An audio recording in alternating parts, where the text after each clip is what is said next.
So I posted for the winner of the challenge on Tuesday. I posted the two groups that won that on D2L, so check your grade, make sure that you were here and I accidentally gave you a 0 that you let me know so that I can put that corrected. Are there any questions so far? No, it's all clear as day, right? Good deal. So what we need to do today is we need to finish talking about marketing ethics. We've got 2 theories left to go and then the discussion of what would constitute a moral minimum. And then we need to move into a discussion on marketing research and how to go about that. So what we're going to do is we'll at one point watch a video. We'll see if that video impacts your idea about these things that we've been talking about in terms of marketing ethics. And also it gives you an idea, it's a nice intro or segue into how to conduct research, right? Now in this instance it's actual research on primates, but the scientific method applies to that as well, and it's my friends as well, and it's actually looking for a biological basis for ethics to determine whether or not maybe there is a biological basis for our ethical behavior and our ethical attitudes. And so I think that's kind of interesting. And then we'll watch maybe a video on a PowerPoint on how marketing research can actually impact businesses today.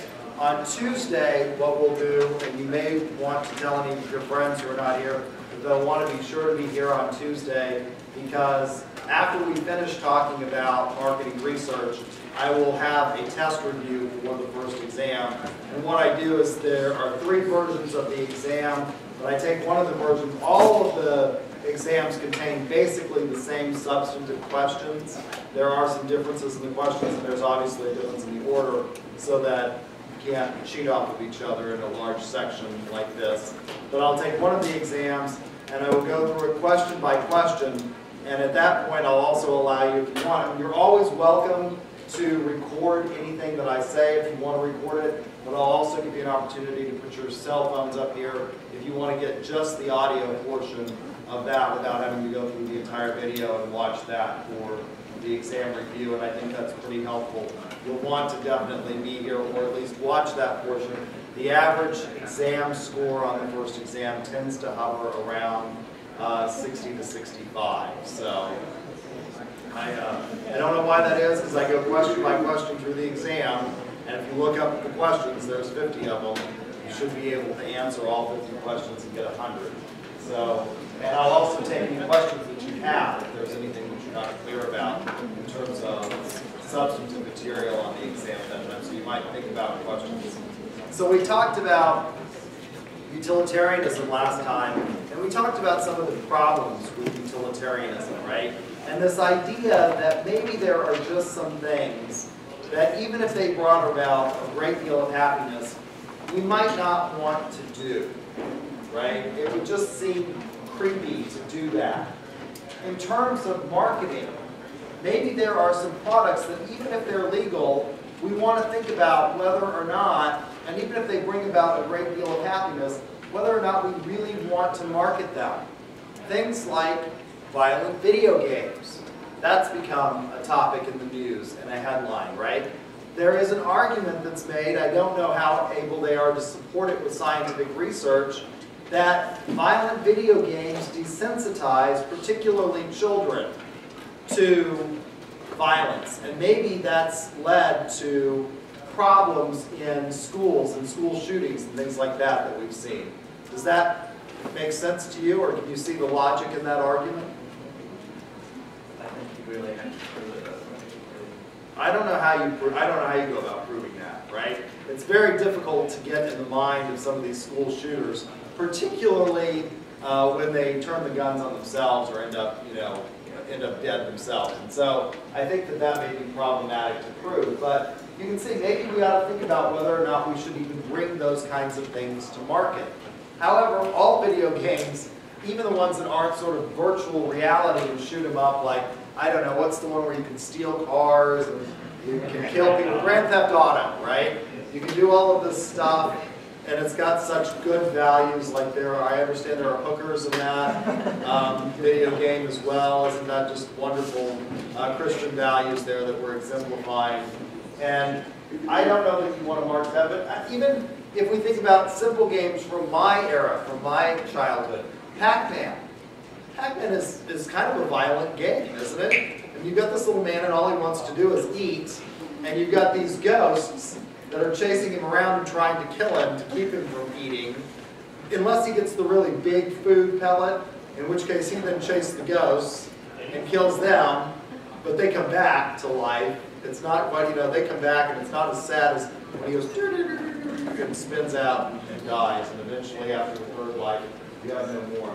So another theory that can be seen as sort of maybe an antithesis to utilitarianism is called deontological ethics, or duty-based ethics.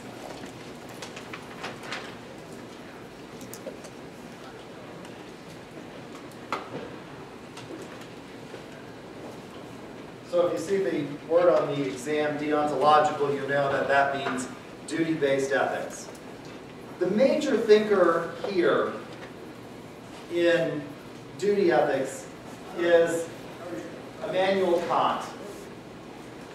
And Kant has three major works that I had to read in my master's program. And I've often thought that the perfect punishment for recalcitrant students who think that I'm boring and fall asleep in my class would be for me to stand up here and read Kant's Critique of Pure Reason to them very, very slowly, and then we'll see how boring you think things really are. Right? It would be torture for you. So Kant says there are two types of imperatives. There are hypothetical imperatives, and there are categorical imperatives. Hypothetical imperatives in the Critique of Practical Reason exist because we have some want or need. When we talk about consumer behavior, we'll talk about these kinds of hypothetical imperatives and how you go about satisfying those needs and wants, right? Let's take an example. Why are you all here at 11 o'clock on a Thursday morning listening to me lecture you about Immanuel Kant? Why are some of you here? Huh? To get credit hours. Why the hell would you want credit hours? So you can graduate. Why would you want to do that? To get a job, right? Thomas Jefferson founds the first secular, publicly funded institution of higher education in the world. It's called the University of Virginia. And he had a great ideal for this institution. He didn't want it necessarily to be a degree-granting institution. He wanted to bring the finest scholars there and allow you to come and listen to the lectures and partake in the dialectic process and leave when you felt educated. How many of you would do that? How many of you would come in here and let me lecture you if you weren't getting 3 credit hours that were applied to a degree program that's then going to let you get a better job at the end of this process? I have one taker. If you didn't have to pay for it, maybe. Okay. All right. Most of you wouldn't. You have a hypothetical imperative. You want a better job. You know statistically that you have a better shot of getting a better job if you do what? Get a college education. By and large, on the whole, college graduates earn millions of dollars more over a lifetime than non-college graduates. So your imperative is, the hypothetical imperative is, if I want a better job, I should go to college and get a degree, right? That may not have any moral import. Categorical imperatives, on the other hand, exist not because we have some need, but because there is a moral duty, right? So what is a categorical imperative, and how can we ascertain these duties? Kant says we can get them a priori. I gave you these words last time, right? A priori. This idea that we can discern them from the rational mind. How can we ascertain a categorical imperative from the rational mind? Well, Kant says that in all other interactions with a human being, we must act in such a way as to be logically consistent and be able to will that our act would be a universal maxim of law. In other words, we must say that it's logically consistent, and we would want everyone else to have to act the way we act in this situation. What is that? Now, you can't begin to start citing the categorical imperative after a glass of wine or two and not sort of begin to think this is not going to work. Because what is logically consistent and universally applicable? You should never treat another human being as a means to an end, but rather as an end in and of themselves. Never treat another human being as a means to an end, but rather as an end in and of themselves. What is this? What follows logically from this? Never lie. Never lie. Why can you never lie? Why can you never lie? How? It's selfish. When you lie, you manipulate another individual to get them to behave, right? That's the goal. In a way that you want. Now, this is tough for businesses, isn't it? Never lie. And this is one of the reasons why we generally think that maybe the law, although it's important to think about in terms of business ethics, is not sufficient. Because we wouldn't want to criminalize, in most instances, lying, would we? How do you know if a salesman is lying to you? I shouldn't say this because I teach professional selling and I tell my sales students that they shouldn't lie. But I generally think that there is something called the rule of tall. They all lie. Right? They all lie. This is particularly true when I used to teach criminal law and procedure. I would tell my students in that class, if the police are talking to you, they're lying to you. Right? In fact, there's something called the prisoner's dilemma, which highlights this, and it's predicated on how lying is good in a utilitarian perspective, right? As opposed to this deontological perspective. There's, from game theory and economics, there's something called the prisoner's dilemma. So what happens in the prisoner's dilemma? What you have is you have two options. It becomes a 2x2 matrix, right? You can either talk or not. Talk or not, right? You have prisoner 1, prisoner 2. The payoffs are 1 and 2. And let's suppose that you go out and commit a crime with your best friend. This is a bad idea, by the way. Right? You should always commit crime on your own, because I will tell you that your friend will talk. Right? And it's highlighted by this example in the prisoner's dilemma. Now let's suppose you commit a crime with your friend called burglary. Because you didn't go to college, you didn't get a college degree, and you need money to support whatever habit is that you happen to have. So you can't participate in the normal marketing scheme. You're going to go steal something from somebody else so that you can get money, and you're going to do it with your best friend. Right? Burglary is defined at the common law as the breaking and entering the dwelling house of another in the nighttime with the intent to commit a crime therein. So most people who commit burglary, what's the crime therein that they intend to commit when they break it? They intend to steal something, right? They intend to break into somebody's house and steal something so that they can then go buy whatever it is that they need, right? Food, cocaine, you know, whatever it is. So let's suppose that you're caught, and the cops think that you're the one who committed the burglary with your friend, but they don't have enough evidence because you're smart. You didn't leave any fingerprints on the door frame or in the house. you wore those lovely latex gloves and a hairnet so that your hair doesn't, shed and they can't pick up DNA samples from you, because you're the smarter than average bear in this instance. But they have you with stolen property, so they can charge you with stolen property.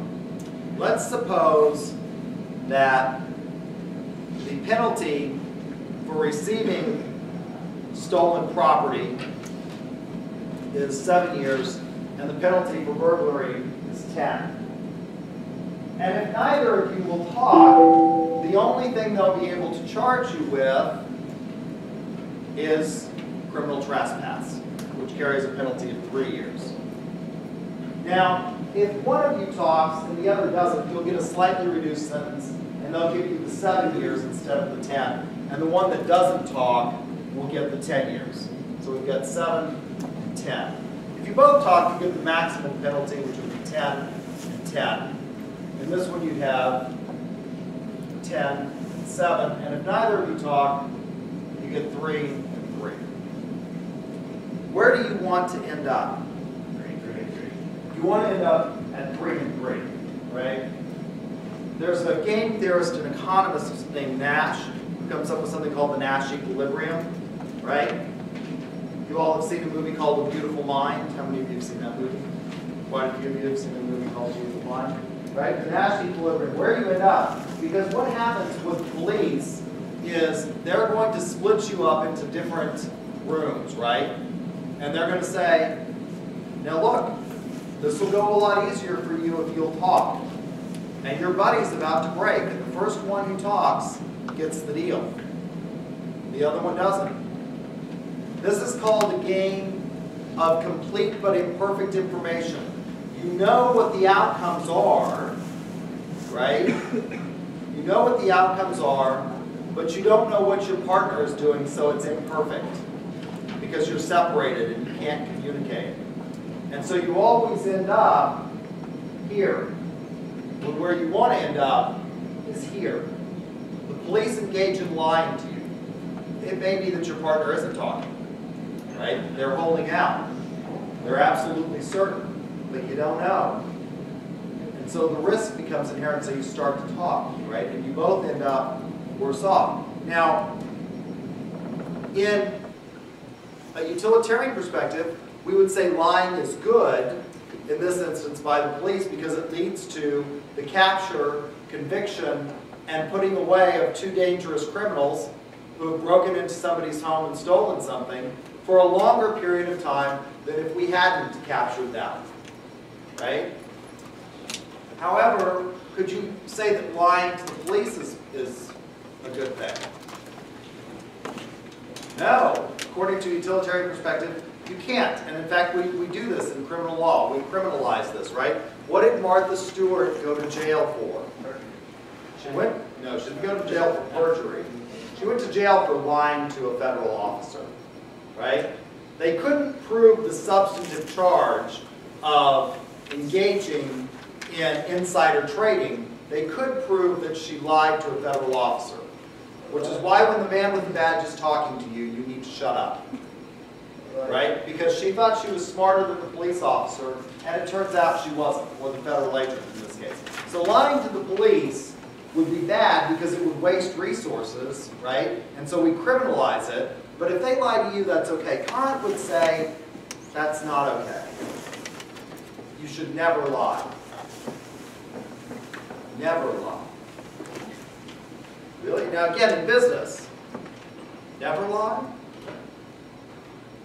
I generally tell my sales students that they shouldn't, because what will happen is if you lie to a customer and it turns out that the product doesn't perform the way you say it will perform, what will happen?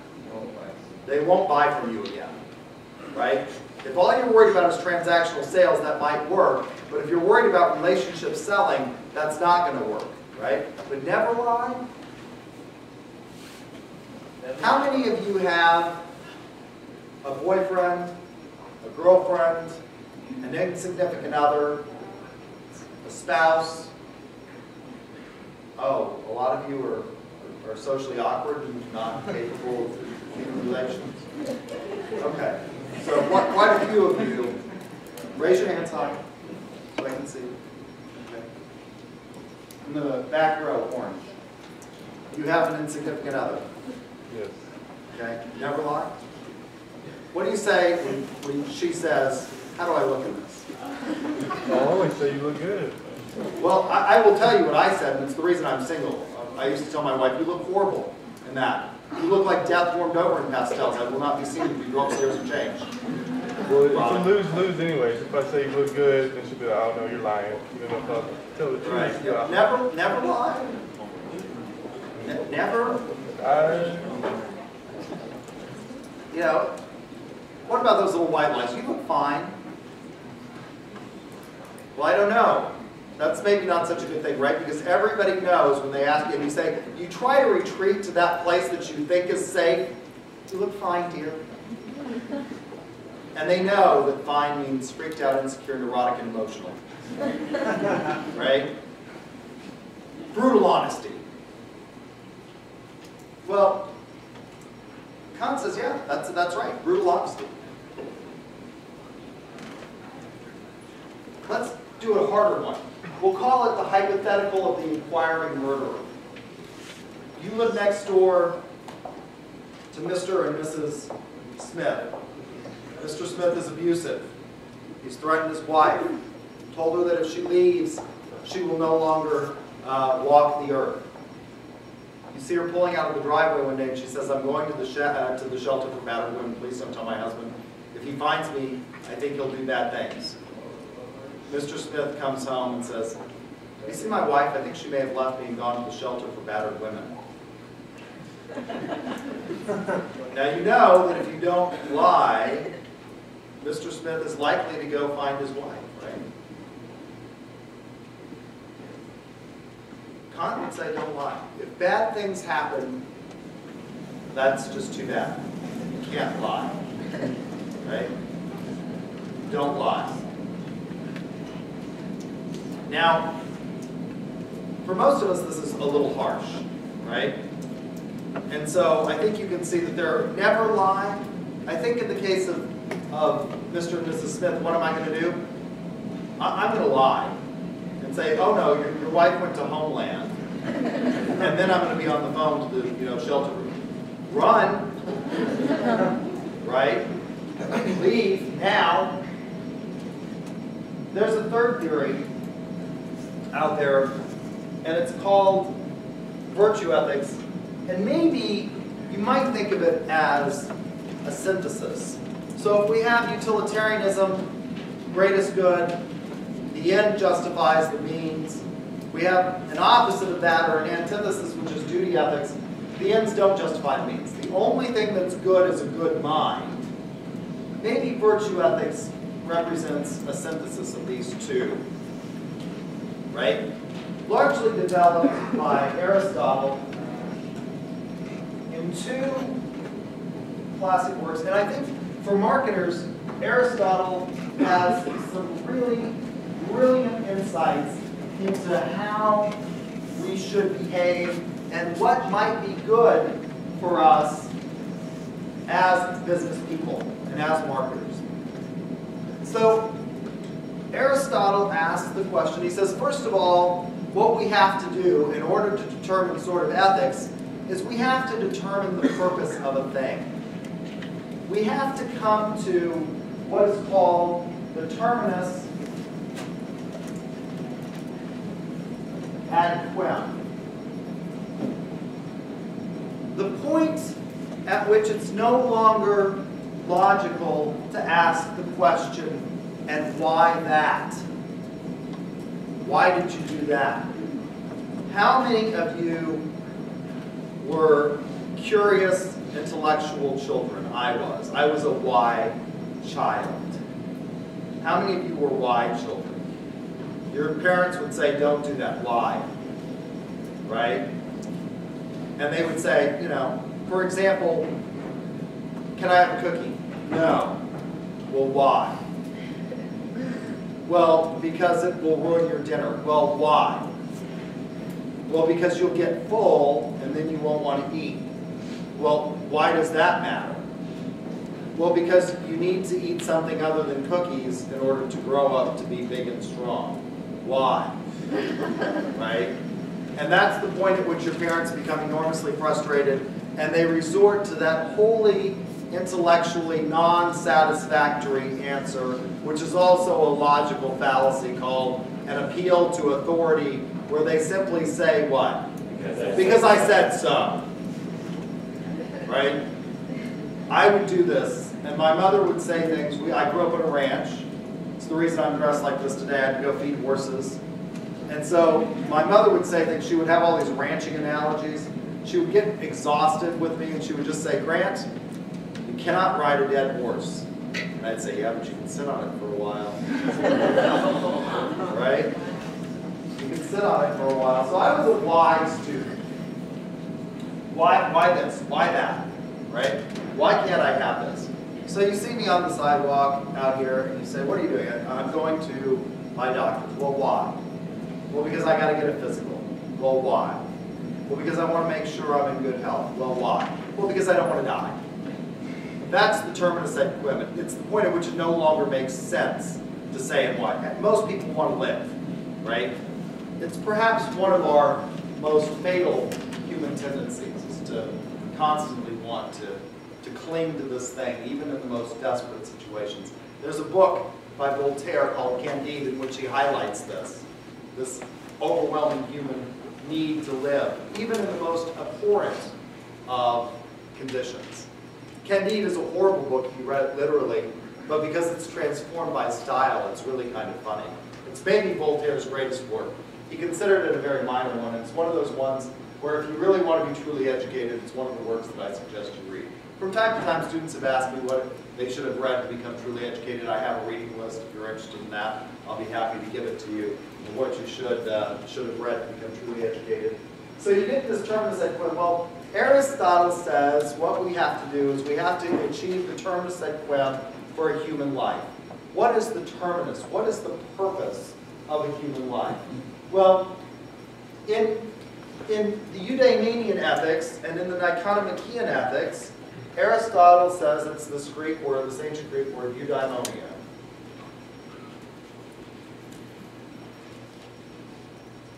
What is the eudaimonic life? The normal translation of this is happiness. The end of a human being is happiness. However, Professor Daniel Robinson of Oxford says that this is a bad translation of the word, because we can't mean happiness as in eat the cookie, right? Drink the vodka, right? Play golf, lounge around, eat bonbons, and everything will be great.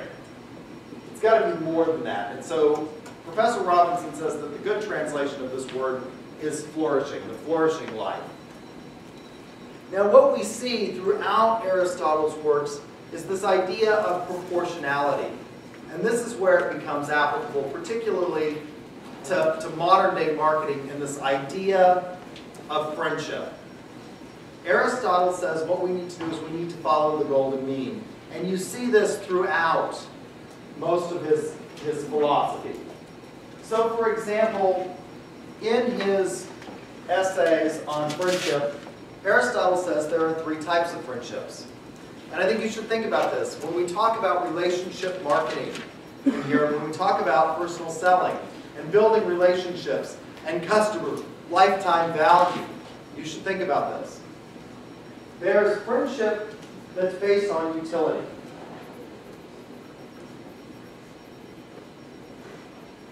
Nothing wrong with this type of friendship. Aristotle is not priggish. He doesn't say it's bad. He just says that you should recognize what happens. You all have friends. How many of you have jobs? Okay? A lot of you have jobs. In the blue cap right there. Where do you work? Kickingbird Golf Course. You work at Kickingbird Golf Course. Did you have a job before that? Yes. You had a job before. Where did you work before that? T.H. Rogers Lumber Company. You worked where? T.H. Rogers Lumber Company. T.H. Rogers Lumber Company. How long did you work there? About a year and a half. About a year and a half. Okay, did you make friends there? Yes. Okay, you still friends with all those people that you made friends there? No. Why not? I don't see him. You don't see them. You're friends with people at Kicking Bird now, right? Yes. And when you leave Kicking Bird, you're going to stay friends with all of those people? Probably not. Probably not, right? The utility dies. And so you're not friends with them anymore. This happens a lot, right? So, at the other extreme is friendship grounded in pleasure. Now, most of your business relationships are going to be grounded in utility.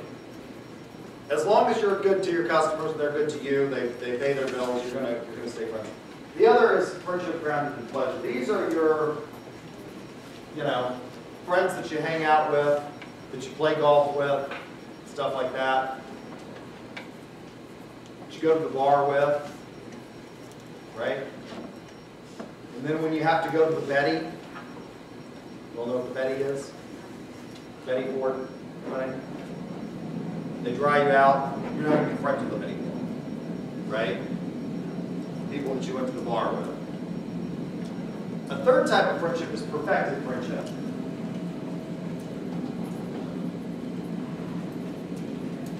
These are the friends of a lifetime. These are the friends that you can count on one hand. You want what's best for your friend for their own sake, right? So most in business, what we're going to have is we're going to have these kinds of utilitarian friendships when we talk about relationship. There's nothing wrong with that. Again, you just have to recognize the limitation. Well, you can do this with all kinds of things, and Aristotle says, well, we can do it to define the virtues. Friendship, by the way, is a virtue. What other kinds of virtues can we come up with? Well, we'll find extreme defects of character, cowardice, right? The opposite of cowardice is heedlessness.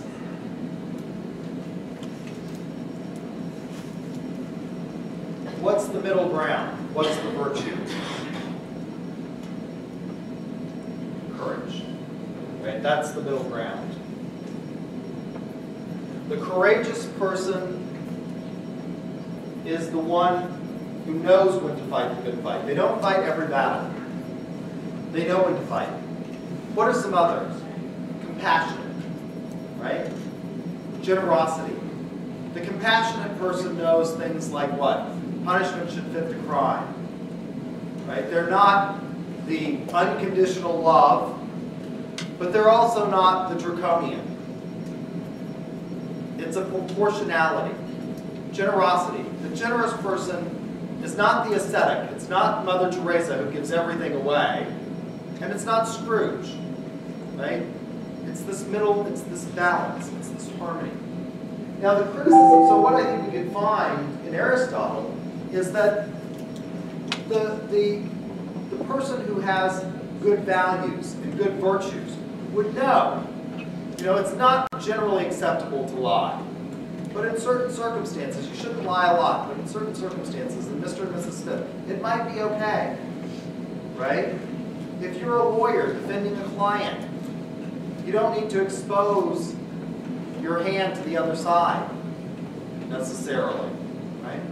The criticism of virtue ethics is that a lot of people say, well, how do we know that this is the end of a human being? And even if we did say that is the end of a human being, can we teach these virtues? I think in at least one instance, we can find an example of somebody who did. Benjamin Franklin took this to heart. He started out as kind of a troubled youth, but he noticed that he had certain abilities, natural leadership abilities. And so he set about reforming himself through a sociological experiment. And what he did was he created a little chart of 13 virtues that he practiced every day. And if he didn't quite get it right one day, he would simply work on it the next. Why 13? You can get through 4 complete cycles in a year. It's the reason that historically there have been 13 series, or 13 episodes in a series, because you can have a fall lineup, a spring lineup, and then 2 sets of reruns, so there are 13 series now, I have all different types of days, but you can get through four complete cycles in a year. These are Franklin's virtues, and he put them down on a piece of ivory. And I think they're good. Franklin rose from very humble beginnings. He was a soap maker's son. He went on to become a very successful businessman, statesman, politician, and inventor. He invented all kinds of things that he didn't take out patents on. He wanted them to be in the public domain, and he gave them to people, you know, just to have. What did Franklin invent? The Franklin stove, for example. The lightning rod. His experiments on electricity were absolutely stunning. Bifocals, he invented bifocals. So these are his 13 virtues. Temperance, eat not to dullness, drink not to elevation. Silence, speak but what may benefit others or yourself, avoid trifling conversations. Order, let all things have their places, let each part of your business have its time. Resolution, resolve to perform what you ought. Frugality, make no expense, but to do good for others or yourself, waste nothing. Industry, lose no time. Sincerity, use no hurtful deceit. You see this? I think you could be sincere and you could be compassionate, and maybe you could tell a little white lie, right? And it wouldn't necessarily be bad. Justice, wrong none by doing injuries. Moderation, avoid extremes. Forbear resenting injury so much as you think they deserve. Cleanliness, tolerate no uncleanliness. Tranquility, be not disturbed at trifles. Chastity, rarely use venery, that's an old-fashioned word for sex, but for health or offspring. And humility, imitate Jesus and Socrates. I think these are pretty good things to live by. Franklin was fond of the saying, honesty is the best policy. We emphasize in the modern world, what word? Honesty. Franklin emphasized policy. It paid off well. It paid good dividends. And we certainly hope that in business that is true, right? So I think these are things that we should consider. What would an acceptable moral minimum look like? Well, an acceptable moral minimum would be predicated on reason. So you could do both an analysis of the deontological and the utilitarian if you wanted, and combine them. You could think about virtue ethics. These are a test question. Based on reason, to consideration for all involved, willingness to listen,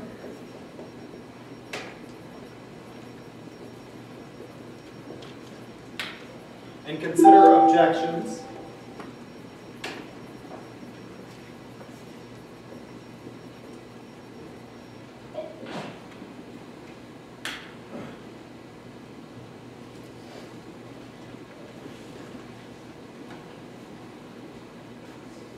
decision based on reason,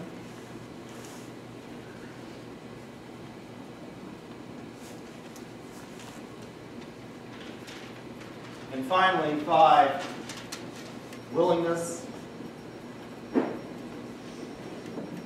to act. It doesn't do any good to just think about these things. When we talk about marketing research here in just a minute, it doesn't do any good to come up with the world's best marketing plan and then not execute it. You have to have this willingness to act. So with this in mind, I would like to show you a research on moral behavior that involves the scientific study of primates and morality. It's a nice segue into talking about marketing research. It's by Francis Wall. It's a TED video. I think you'll enjoy it. There is a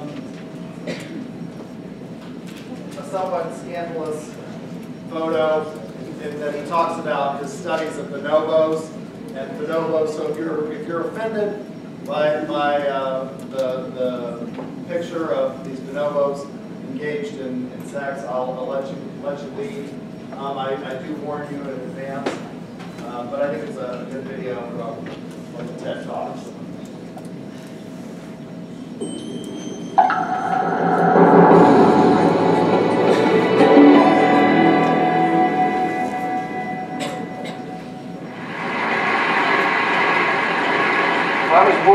Bosch, where the painter Hieronymus Bosch named himself after. And so I've always been very fond of this painter who lived and worked in the 15th century. And what is interesting about him in relation to morality is he lived at a time where religion's influence was waning, and he was sort of wondering, I think, what would happen in society if there was no religion or if there was less religion. And so he painted this famous painting, The Garden of Earthly Delights, which some have interpreted as being humanity before the fall, or being humanity without any fall at all.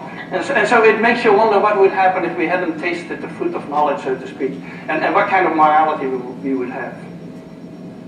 Much later, as a student, I went to a very different garden, a zoological garden in Arnhem, where we keep chimpanzees. This is me at an early age with a baby chimpanzee. And I discovered there that chimpanzees are very power hungry, and wrote a book about it. And at that time, the focus in a lot of animal research was on aggression and competition. And I think the whole picture of the animal kingdom, and humanity included, was that deep down we are competitors, we are aggressive, we are all out for our own profit, basically. This is the launch of my book. I'm not sure how well the chimpanzees read it, but they surely seemed interested in the book. Now, in the process of doing all this work on power and dominance and aggression and so on, I discovered that chimpanzees reconcile after fights. And so, what you see here is two males who have had a fight. They ended up in a tree, and one of them holds out a hand to the other. And about a second after I took the picture, they came together in the fork of the tree, and they kissed and embraced each other. Now, this is very interesting, because at the time, everything was about competition and aggression, and so it wouldn't make any sense. The only thing that matters is that you win or that you lose. But why would you reconcile after a fight? That doesn't make any sense. This is the way bonobos do it. Bonobos do everything with sex, and so they also reconcile with sex. But the principle is exactly the same. The principle is that you have a valuable relationship that is damaged by conflict, so you need to do something about it. And so my whole picture of the animal kingdom, and including humans also, started to change at that time. So we have this image in political science, economics, the humanities, philosophy for that matter, that man is a wolf to man, and so deep down our nature is actually nasty. I think it's a very unfair image for the wolf. The wolf is after all a very cooperative animal, and that's why many of you have a dog at home, which has all these characteristics also. And it's very unfair to humanity, because humanity is actually much more cooperative and empathic than they're given credit for. And so I started getting interested in those issues and studying that in other animals. So these are the pillars of morality. If you ask anyone what is morality based on, these are the two factors that always come out. One is reciprocity, and associated with it is a sense of justice and a sense of fairness. And the other one is empathy and compassion. And human morality is more than this, but if you would remove these two pillars, there would be not much remaining, I think, and so they're absolutely essential. So let me give you a few examples here. This is a very old video from the Yerkes Primate Center where they trained chimpanzees to cooperate. So this is already about 100 years ago that we were doing experiments on cooperation. And what you have here is two young chimpanzees who have a box, and the box is too heavy for one chimp to pull in. And of course there's food on the box, otherwise they wouldn't be pulling so hard. And so they're bringing in the box. And you can see that they're synchronized. You can see that they work together. They pull at the same moment. That's already a big advance over many other animals who wouldn't be able to do that. And now you're going to get a more interesting picture, because now one of the two chimps has been fed. So one of the two is not really interested in the task anymore.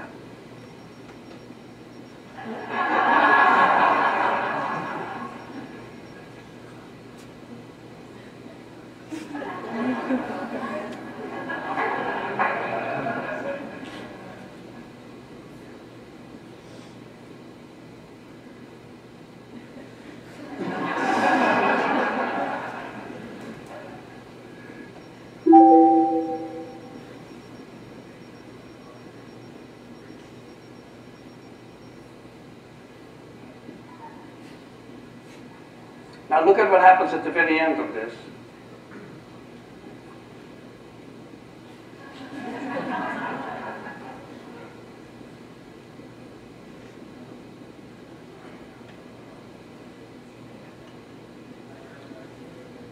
He takes basically everything.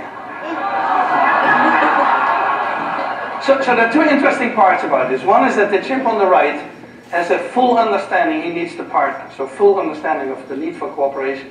The second one is that the partner is willing to work even though he's not interested in the food. Why would that be?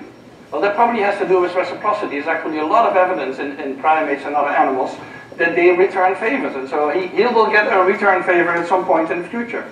And so that's how this all operates. We do the same task with elephants. Now with elephants, it's very dangerous to work with elephants. And another problem with elephants is that you cannot make an apparatus that is too heavy for a single elephant. Now you can probably make it, but it's going to be a pretty clumsy apparatus, I think. And so what we did in their case, is we do these studies in Thailand with Josh Plotnick, is we have an apparatus around of which there's a rope, a single rope. And if you pull on this side of the rope disappears on the other side. So two elephants need to pick it up at exactly the same time and pull. Otherwise nothing is going to happen and the rope disappears. And so the first tape you're going to see is two elephants who are released together, arrive at the apparatus is on the left with food on it. And so they come together, they arrive together, they pick it up together, and they pull together. So it's actually fairly simple for them. There they are.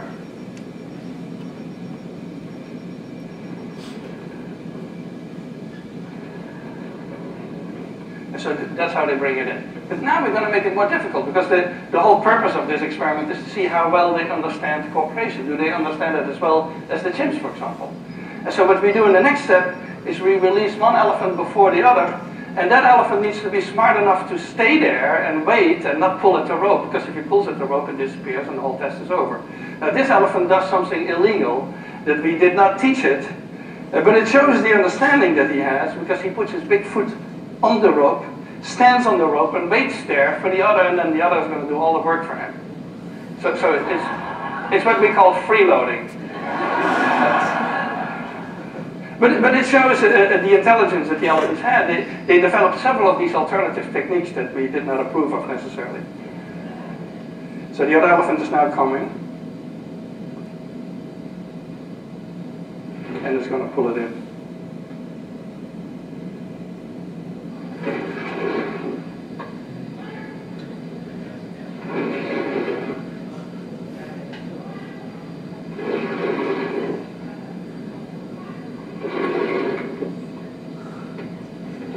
Now look at the other doesn't forget to eat, of course.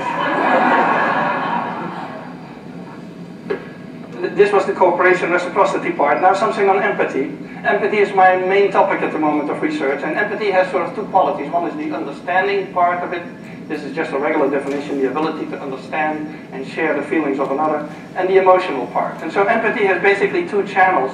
One is the body channel. If you talk with a sad person, you're going to adopt a sad expression and a sad posture, and before you know it, you feel sad. And that's sort of the body channel of emotional empathy, which many animals have. Your average dog has that also. That's actually why people keep mammals in the home and not turtles or snakes or something like that, who don't have that kind of empathy.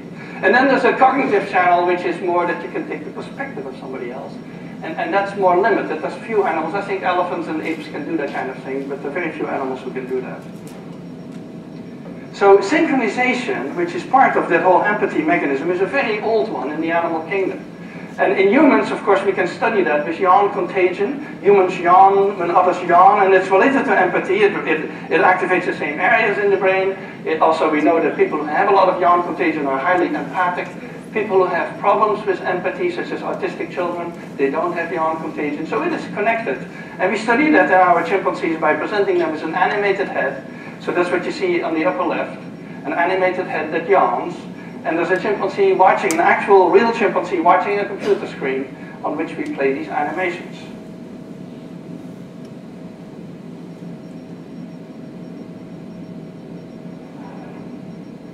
And so yawn contagion, that you're probably all familiar with, and maybe you're going to start yawning soon now, is something that we share with other animals. And that's related to that whole body channel of synchronization that underlies empathy. And that is universal in the mammals, basically. Now we also study more complex expressions. This is consolation. This is a male chimpanzee who has lost a fight and he's screaming, and a juvenile comes over and puts an arm around him and calms him down. That's consolation. It's very similar to human consolation. And consolation behavior, It's empathy driven. That's actually the way they study empathy in human children, is to instruct a family member to act distressed, and then they see what young children do. And so it is related to empathy, and that's the kind of expressions we look at. We also recently published an experiment, you may have heard about it, on altruism in chimpanzees, where the question is, do chimpanzees care about the welfare of somebody else? And for decades it had been assumed that only humans can do that. That only humans worry about the welfare of somebody else. Now we did a very simple experiment. We do that on chimpanzees that live in Lawrenceville, in the field station of Yerkes, and so that's how they live, and we call them into a room and do experiments with them. In this case, we put two chimpanzees side by side, and one has a bucket full of tokens, and the tokens have different meanings. One kind of token feeds only the partner who chooses, the other one feeds both of them. So this is a study we did with Vicky Horner. And here you have the two colored tokens. So they have a whole bucket full of them, and they have to pick one of the two colors. You will see how that goes. So if this chimp makes the selfish choice, which is the red token in this case, he needs to give it to us. We pick it up, we put it on the table where there's two food rewards, but in this case only the one on the right gets food and the one on the left walks away, because she knows already that this is not a good test for her. And then the next one is the pro-social token. So the one who makes the choices, that's the interesting part here. For the one who makes the choices, it doesn't really matter. So she gives us now a pro-social token and both chimps get fed. So the one who makes the choices always get a reward. So it doesn't matter whatsoever, and she should actually be choosing blindly. But what we find is that they prefer the pro-social token. So this is the 50% line, that's the random expectation, and especially if the partner draws attention to itself, they choose more. And if the partner puts pressure on them, so if the partner starts spitting water and intimidating them, then the choices go down, and they actually don't want to, it's as if they're saying, if you're not behaving, I'm not going to be pro-social today. And this is what happens without a partner, when there's no partner sitting there. And so we found that the chimpanzees do care about the well-being of somebody else, especially if these are other members of their own group. So a final experiment that I want to mention to you is our fairness study. And so this became a very famous study, and there's now many more, because after we did this about 10 years ago, it became very well known. And we did that originally with capuchin monkeys, and I'm going to show you the first experiment that we did. It has now been done with dogs, and with birds, and with chimpanzees, but with Sarah Brosnan we started out with capuchin monkeys. So what we did is we put two capuchin monkeys side by side. Again, these animals, they live in a group, they know each other. We take them out of the group, put them in a test chamber. And there's a very simple task that they need to do. And if you give both of them cucumber for the task, the two monkeys side by side, they're perfectly willing to do this 25 times in a row. So cucumber, even though it's really only water in my opinion, but cucumber is perfectly fine for them.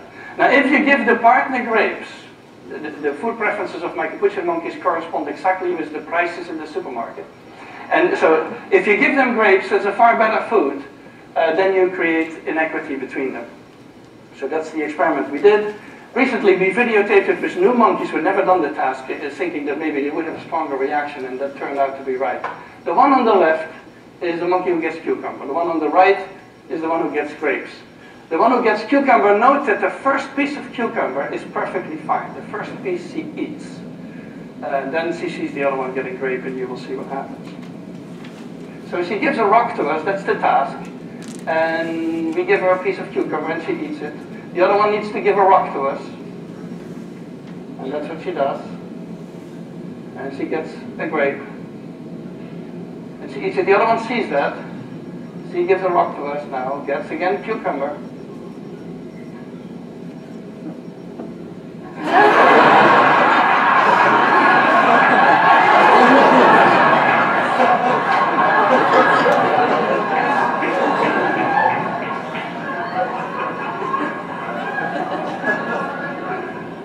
She tests the rock now against the wall. She needs to give it to us. And she gets cucumber again.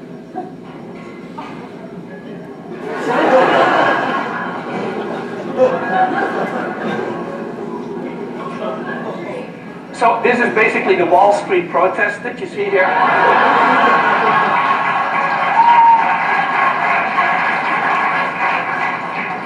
let me tell you, I still have 2 minutes left. Let me tell you a funny story about this.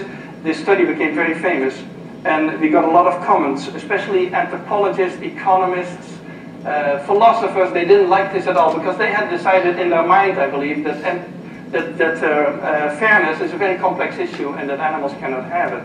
And so one philosopher even wrote us that it was impossible that monkeys had a sense of fairness because fairness was invented during the French Revolution. So, now, and another one wrote a whole chapter saying that he would believe it had something to do with fairness if the one who got grapes would refuse the grapes. Now, the funny thing is that Sarah Brosnan, who's been doing this with chimpanzees, had a couple of combinations of chimpanzees where indeed the one who would get the grape would refuse the grape until the other guy also got the grape. So we're getting very close to the human sense of fairness, and I think philosophers need to rethink their philosophy for a while. So let me summarize.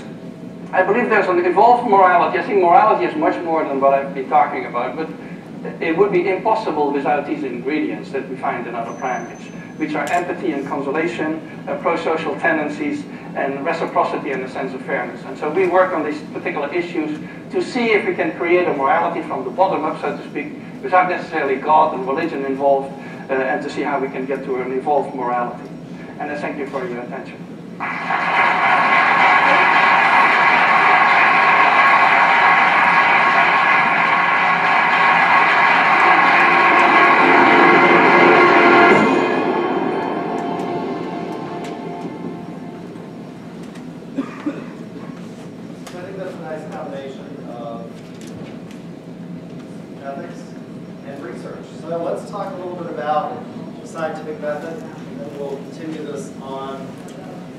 Tuesday, and then we'll have the exam review.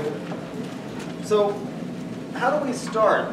What is the scientific approach? So marketing, we talked about this idea that marketing is both an art and a science.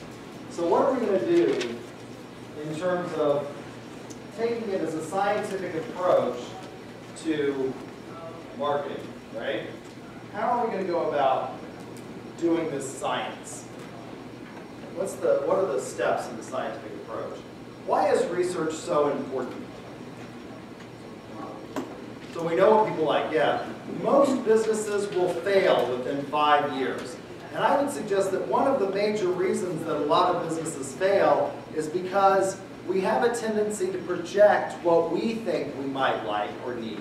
How many of you watch Shark Tank? You see this all the time. The sharks will say, I think there's a big difference between what you want and what will actually become marketable, right? Have you done any marketing research to determine whether or not people are like this, will like this? So one of the ones that I watched last night was an episode where they had a whole bunch of kids. And there are lots of kids that come on Shark Tank from time to time with their parents, right? But this was an episode that largely had children that were coming on. And one of the ones that they didn't bite at right away was this kid. I thought he was a great presenter. He did a very good job of presenting. And I think you all should watch Shark Tank if you want to learn how to present or how not to present. There was one guy that was on there that was just a horrible presenter. And they said that. They said, this is the worst presentation I've seen to date. And so this kid comes on. He's a great presenter. He's got infused honey, right?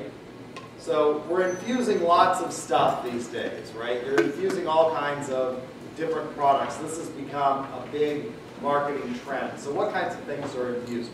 The one that you probably are most familiar with, being the age group that you are, is infused vodkas. Vodka will take on the flavor of almost anything that you add to it, right? So you've got all of these different flavors of vodka in the liquor store and Byron's. For those of you who like Byron's, right? It's like Mecca down on Broadway and 23rd Street. So they've got what? Blueberry vodka, pineapple vodka, what else? Cupcake vodka, right? All of these different things. But now we're infusing other stuff. Olive oil. Olive oil will also take on the flavor of a lot of other stuff. So there's this place in Edmond, a little boutique store called Tioli, that infuses olive oil with garlic and rosemary and things like that. And this kid was infusing honey with different types of things, so that it's not just everyday ordinary honey. How many of you would be interested in infused honey? So we had kind of a spicy honey. No? Why not?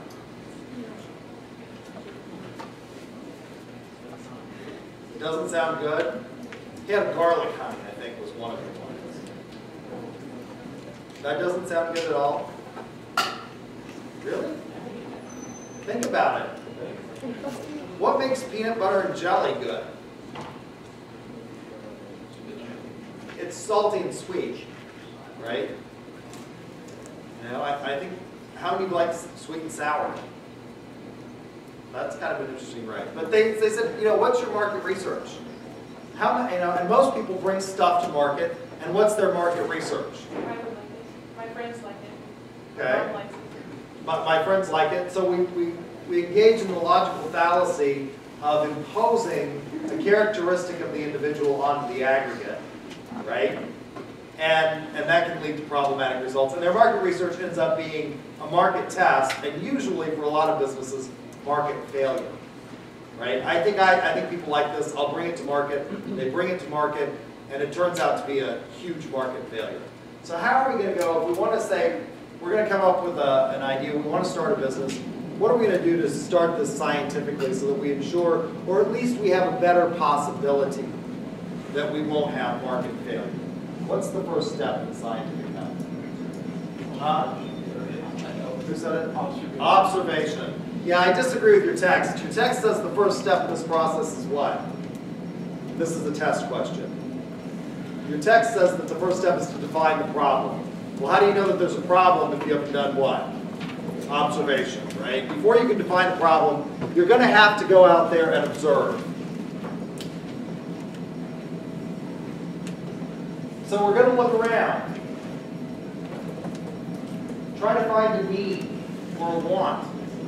What kinds of things do you think that you could come up with that people might need or want? How many of you would like to go on Shark Tank? Anybody got an idea they think would be great for Shark Tank? No one? Has an idea? I don't know how feasible it is. What's that? To get like the security cameras in the stores. To get the security to do what with them? And put them on the facial recognition software. Oh, okay. We'll talk about. I'll show you an example of this kind of marketing research where they're doing things like this. That's really kind of creepy. So we watched this thing, a TED video by Alessandro Acquisti, and he talks about big data and what they can do with big data. I'll show you a company and what they're doing with big data and Facebook. The average person, as a result of this, I'll show you the PowerPoint next time. The average person in here has 75,000 data points that are reported by Facebook. The average person, 75,000 data points. Tell you what, let's go ahead and watch the video of this product. This is a subsidiary of Facebook that, and I have to get a video. They sent this to me. Facebook Nation. To really understand Facebook, you have to ask yourself a couple of questions.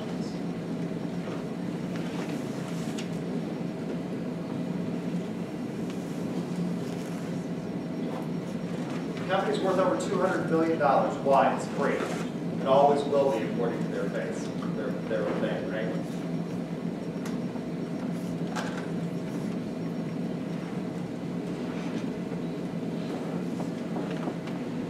Facebook is the largest data mining company in the world.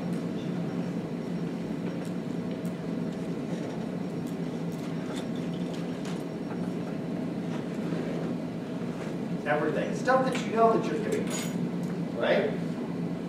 Your gender, your relationship status. This happened to me. When I got a divorce, I changed my relationship status to single, and all of a sudden, all the targeted ads for Jewish singles started popping out.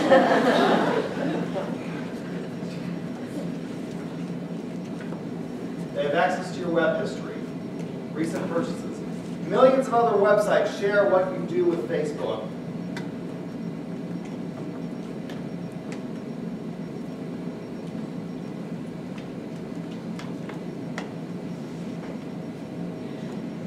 So you know all of this, you've given them all of this stuff, but they also go through public records. So if you buy a car, they know it.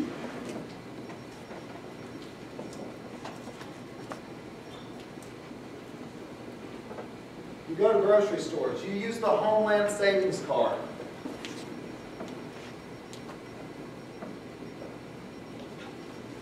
Vehicle registration. When you apply for a mortgage, the information is sent to Facebook.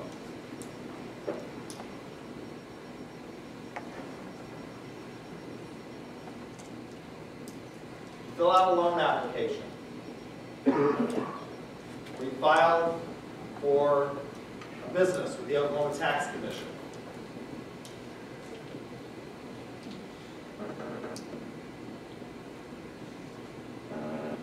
$100,000 unique factors can then be used to target you.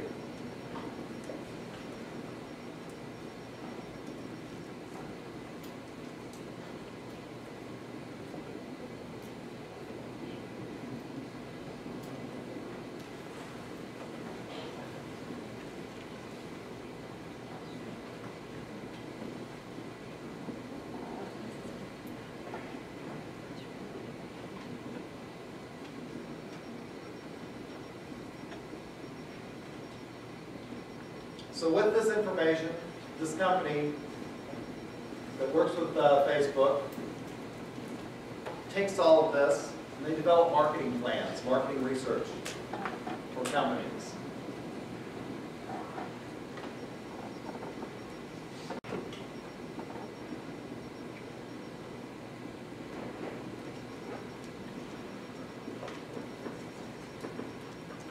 They do targeted ads on your phone.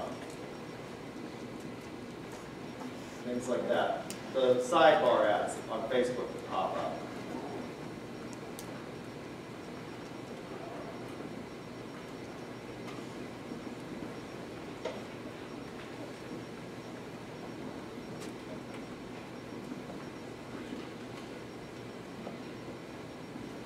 What do you all think? Pretty scary, isn't it? What they can get on you. Is there any privacy left? There's very little, right? For things like this. I'm out of time, so we'll pick up with this next time we finish talking about the scientific method in marketing. And then I will do the exam review. And then on Thursday, a week from today, we should have the first exam.